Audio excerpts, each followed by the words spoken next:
Russia-Ukraine live news. Very critical, UK missiles smash Putin ammo store and army HQ. British missiles have aided Ukrainian forces in seeing off the Russians. Very critical, long-range missiles given by Britain to Ukraine have been used to blitz Russian bases and ammunition stores. Ukraine's Deputy Defense Minister Volodymyr Havrilov said, "We are able to stop the advance of Russia in the east. We've stopped them in the south. Most importantly, they now have no resources and no guts to advance." The contribution of Great Britain in supporting Ukraine has been crucial and very critical. Since the war broke out, the UK government has given Ukraine a trio of M270 multiple launch rocket systems, 9,000 anti-tank missiles, and hundreds of anti-air and anti-ship missiles, light tanks, and armored vehicles. 2 dead and 19 injured in attack on Kyiv. Regional Governor Olseny Hubov has said at least 2 people have been killed and 19 injured in an attack on Kyiv. He said on Telegram, "The Russian enemy attacks exclusively on city streets, trade pavilions, and residential infrastructure. There is a hit in a residential building where a private dental office was located. There were no people inside the premises. Residents of Kyiv are asked to be extremely careful. The enemy is firing chaotically and brutally at the city." Key gas pipeline from Russia to Europe restarts after break. Natural gas has started flowing through a major pipeline from Russia to Europe after a 10-day shutdown for maintenance, the operator said, but the gas flow was expected to fall well short of full capacity. The Nord Stream 1 pipeline to Germany had been closed since July 11 for annual maintenance work. Amid growing tensions over Russia's war in Ukraine, German officials had feared the pipeline, the country's main source of Russian gas, which has accounted for about a third of Germany's gas supplies, might not reopen at all. Operator Nord Stream AG said gas started flowing again on Thursday morning, but the flow would take a while to ramp up, German news agency dpa reported. Nord Stream said a similar amount of gas was expected to that seen before maintenance, but the head of Germany's network regulator said that Russia's Gazprom had notified deliveries on Thursday of only about 30% of the pipeline's capacity. Baltic states on brink of Putin's invasion as EU could cave in. NATO and EU may not fight against Russia.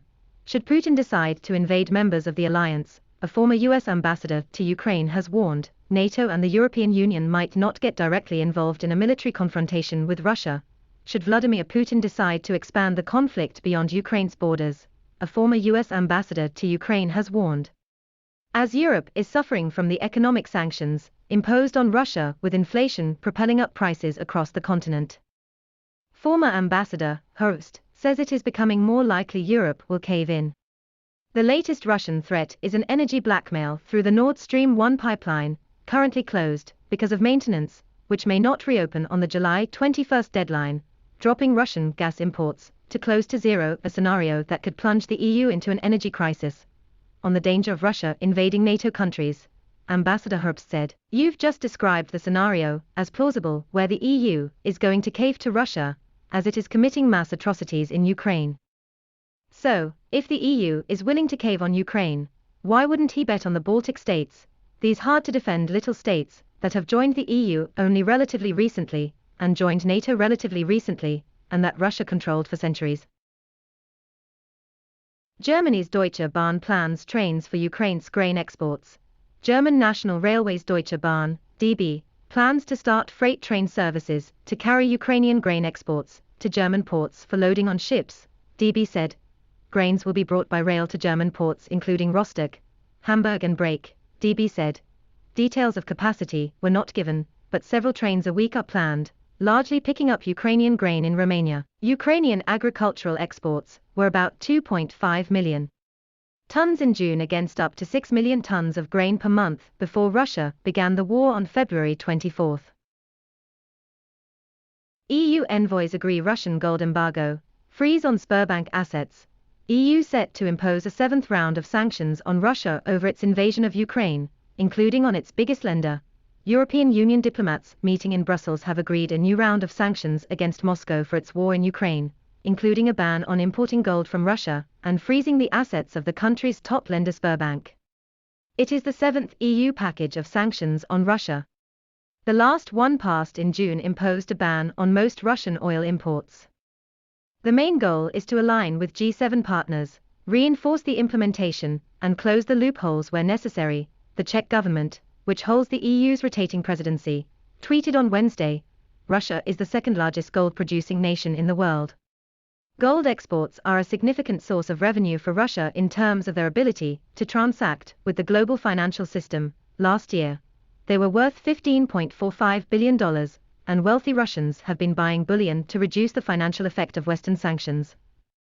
The embargo on gold imports fulfills a decision agreed by the world's most industrialized nations at a G7 meeting in late June, in which EU members Germany, France and Italy took part. The sanctions will also freeze the assets of Russian bank Sberbank and add several people and entities to its blacklist.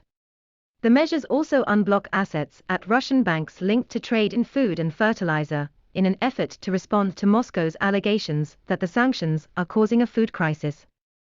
This was a commitment that sanctions won't endanger the food and energy security around the world, the Czech government said. Shelling destroys 2 schools in Donetsk region. Several cities in the Donetsk region were shelled on Wednesday, the regional governor has said, and 2 schools were destroyed. The schools were destroyed in the cities of Kramatorsk and Kostiantynivka. Pavlo Kirilenko wrote on Telegram. The Russians inflicted considerable damage on Bakhmut. The central part of the city was again shelled there, he said. An enemy rocket flew into the yard of a private house in Toretsk, Kirilenko said, adding that there was no information on casualties. Russian says no contact with US on Ukraine peace talks. Russian Foreign Ministry spokeswoman Maria Zakharova said there has been no contact with the United States over peace talks with Ukraine. The American administration forbids its wards in Kyiv to even think about talks with us, and evidently forces them to fight to the last Ukrainian, Zakharova told reporters. Peace talks between Russia and Ukraine have been frozen since early April, when ceasefire talks brokered by Turkey in Istanbul collapsed. Ukrainian President Volodymyr Zelensky has played down the prospect of peace talks while Russian troops still occupy Ukrainian territory.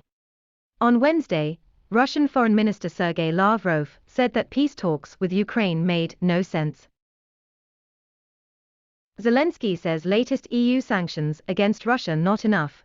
Ukrainian President Volodymyr Zelensky on Wednesday, the 20th of July, dismissed as inadequate a 7th round of European Union sanctions against Russia, which is currently being finalized.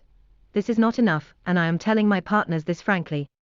Russia must feel a much higher price for the war to force it to seek peace, he said in a late-night video address. The EU is set to add Russia's top lender Sberbank and the head of giant zinc and copper firm UMMC to its list of individuals and companies banned for supporting Moscow's invasion of Ukraine.